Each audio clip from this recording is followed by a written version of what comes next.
मैया की जय। बोले सत्य सनातन धर्म की जय। बोले श्रीमद् भागवत महापुराण की जय।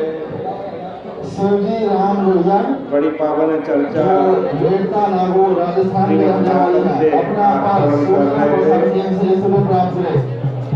श्रीगम भागवत के तृतीय स्कंद का 29वां अध्याय चल रहा है।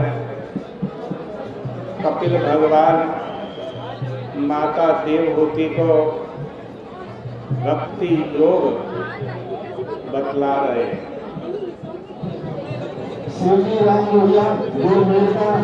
कपिल भगवान कह रहे हैं, हे माता, अब तुम तो निष्काम धर्म की बात बताते हैं। अपने अपने धर्म का पालन करना सबसे महान है। असल में अपनी ओर लौटना, अपनी आत्मा की ओर लौटने का नाम ही अध्यात्म योग है।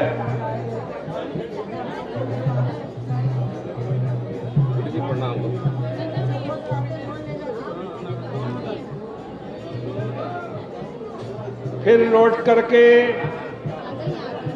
आत्मा को जान लेना और उससे एक होने का नाम ही अध्यात्म योग है। इस प्रकार अध्यात्म योग की दो अवस्थाएं बतलाई हैं। एक तो जहां फंसे हो वहां से लौट आए, और दूसरे लौटने के बाद परमात्मा से एक होकर के भरपूर हो गए। यही अध्यात्म योग की स्थिति है।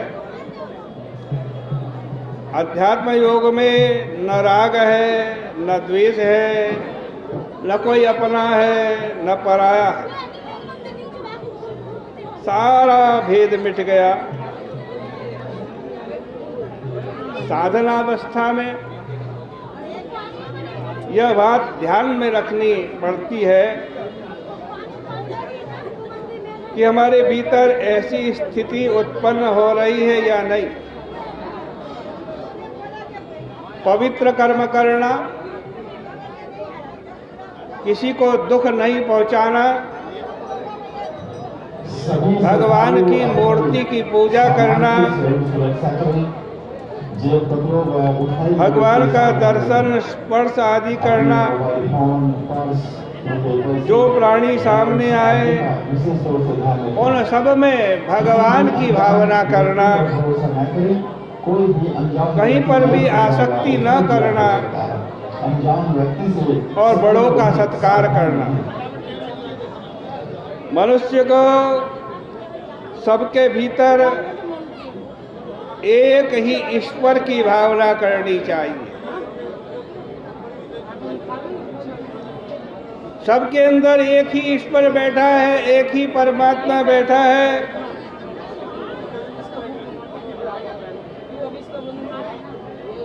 यदि आप ऐसा अनुभव नहीं करोगे तो अभिमान आएगा। अपने महान का आदर करो, जो आपसे महान हो। दीनों पर कृपा करो और जो आपके समान है उससे मैत्री भाव रखो। यम नियम का पालन करो। अध्यात्म विषयों का श्रवण करो। भगवान के नाम का कीर्तन करो। सरलता बनाए रखो। श्रेष्ठ पुरुषों का संग करो और अभिमान का त्याग कर दो।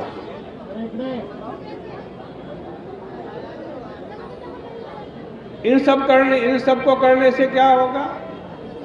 ये सब उपाय हैं। इन सब को करने से आपका हृदय शुद्ध हो जाएगा, पवित्र हो जाएगा, भगवान के विराजमान योग्य हो जाएगा। फिर तो आप भगवान की जैसे ही कथा सुनोगे ना, वैसे ही भगवान आएंगे और आपके हृदय में बैठ जाएंगे।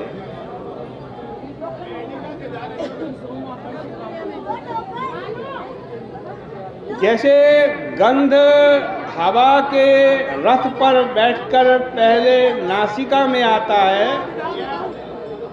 फिर नासिका से हृदय में पहुंच जाता है, वैसे ही चित्त, ये हमारा चित्त जो है ना, जब ये योग के रथ पर चढ़ता है तब निर्विकार आत्मा के पास पहुंच जाता है।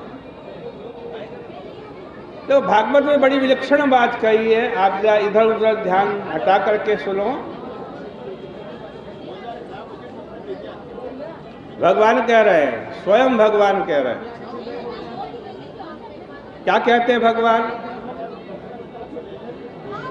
भगवान कहते हैं, भाई सभी प्राणियों के अंदर आत्मा रूप में मैं बैठा हुआ हूं, मैं ही हूं। इसलिए यदि आप किसी का तिरस्कार करोगे और फिर मेरी पूजा करोगे, फिर वो आपकी पूजा नहीं, वो तो ढोंग है। कुरुते अर्चा विडंबना। इसलिए समस्त प्राणियों के हृदय में स्थित आत्मा के रूप में बैठे हुए मुझको छोड़कर जो मनुष्य मूर्खता से पूजा करने जाता है, वो राख में ही हवन करता है। देखो, कर्मकांड का एक नियम है, जब आप हवन करने बैठे तो वो हवन किस में करते हो? बुझी हुई अग्नि में हवन करते हो या प्रज्वलित अग्नि में हवन करते हो? नियम के अनुसार तो प्रज्वलित अग्नि में हवन करने से ही पुण्य होता है। बुझी हुई राख में होम करने से पुण्य की उत्पत्ति नहीं होती है।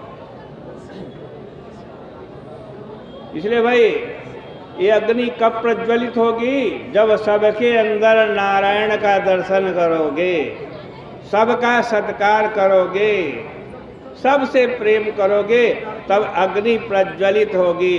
और उस अग्नि के प्रज्वलित होने पर हृदय शुद्ध होगा, और हृदय शुद्ध होने पर परमात्मा आपके हृदय में बैठ जाएंगे।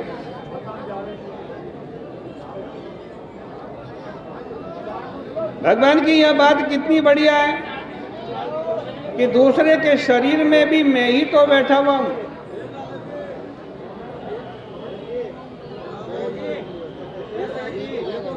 किंतु अभिमानी लोग उनको पराया समझते हैं, उनसे बैर जोड़ लेते हैं। ऐसे लोगों के मन में शांति कहाँ है? इस प्रकार कपिल भगवान अध्यात्म योग का उपदेश दे रहे हैं।